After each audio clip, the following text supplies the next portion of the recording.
నువ్వు ఇతరుల కోసం జీవించకు, నీ కోసం నువ్వు జీవించు. ఇది చాలా కీలకమైనటువంటి మాట ఈయన రచనల్లో. నీ కొరకు నువ్వు జీవించడం అంటే నీ అంతరాత్మకి, నీ మనస్సాక్షికి దూరంగా నువ్వు జీవించమని కాదు.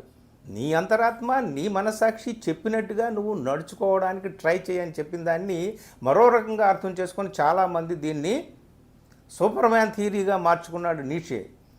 ఊబర్మ్యాన్స్ లేదా సూపర్ మ్యాన్.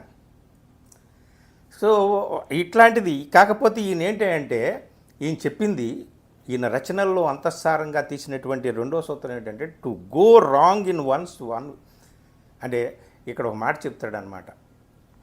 నీ కోసం నువ్వు తప్పుదారిలో నడిచినా పర్వాలేదు, కానీ ఇతరుల కోసం నువ్వు నడిచిన మంచి దారైనా అది అవసరం లేదు నీకు అంటాడు. దీన్ని అర్థం చేసుకోవడం చాలా కొంచెం ప్రమాదకరంగా ఉంటుంది.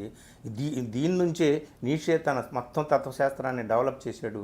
ఆ నీషే డెవలప్ చేసిన దాని నుంచే అయన్ రాండ్ లాంటి వాళ్ళు పుట్టారు.